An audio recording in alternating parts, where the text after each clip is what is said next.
This video is going to be about something which really can make big differences to your life if you understand the concept of it.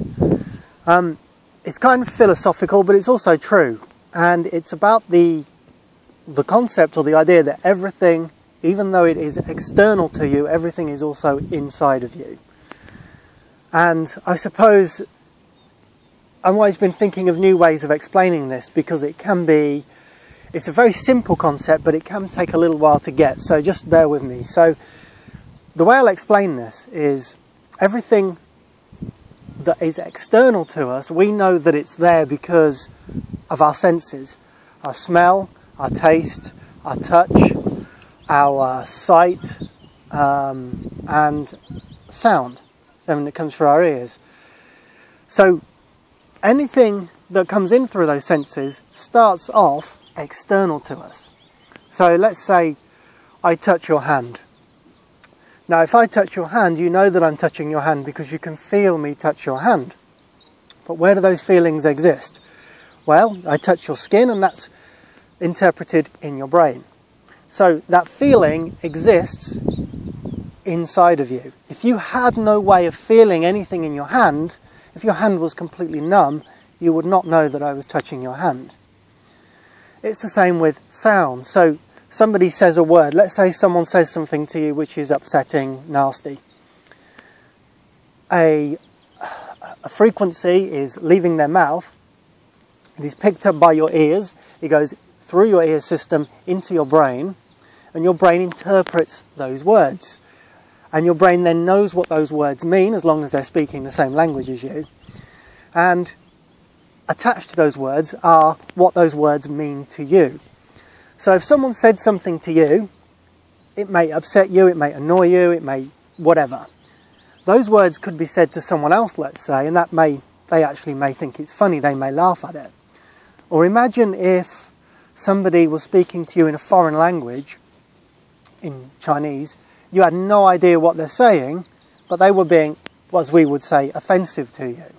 Would you know that they're being offensive? Apart from their body language and maybe their tone of voice, would you know that they're saying something to you which would normally upset you? So it's the word itself that's interpreted in your brain and what that means to you that causes the offence, or causes the bad feelings, causes the stress, the anger, whatever you want to call it. So someone says something to you, something happens, you go home at night, you beat yourself up when you're at home, you know, you're watching TV, you go home, you see your partner at home maybe, you have a strop, you have a stress with them, you're moaning, you're whinging, you complain about how bad your day's been at work because one of your colleagues has said this or done this. Is that colleague with you when you're at home? Is that person with you when you're at home? If they're not, then it's simply you replaying the memory inside your head. I want you to just close your eyes now, and I want you to think of something, anything, let's say a teapot. Think of a teapot. Now I want you to answer this. Is there a teapot in the room with you right now, or wherever you are, external to you? Okay, if the answer is no, but you can close your eyes and think of a teapot, then where does the teapot exist? It exists purely inside your brain. Now, I want you to do something different. Think of somebody that annoys you, upsets you, makes you angry, does anything to you which is negative. Just think of somebody, and maybe an incident, or think of somebody in general.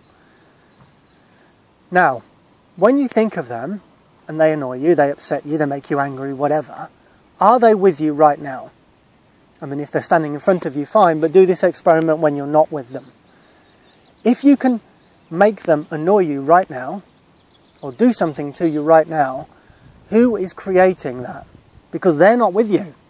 I mean, somebody could have said something to you and that person could have died. That person may not even be around anymore. But you still make yourself upset, annoyed, every time you think about it. It's the same with good feelings. You can think about someone that's not with you now and they can make you feel good. But it's really you thinking about them that makes you feel good. So if you can really grasp this, that actually you're the movie director and you're the actors, and everything that goes on inside your head is your creation. Even if it has really happened, this event or these experiences may have really happened.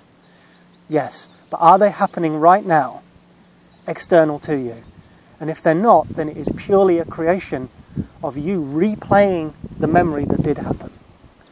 So, a bit philosophical, but also completely true and real. This is what we do every time we think of the future or the past. We're either making something up that may happen, thinking of some hypothetical scenario that may happen in the future or whatever, or you're going back to something that did happen and you're replaying it. If it's not happening right now, it really is a creation of your memory and your imagination. Anyway, the skills that we apply, we can make changes to these memories, and this is what we do every day with people. So have a think about this and come to our website, have a look, see what you think, and I'll leave that with you.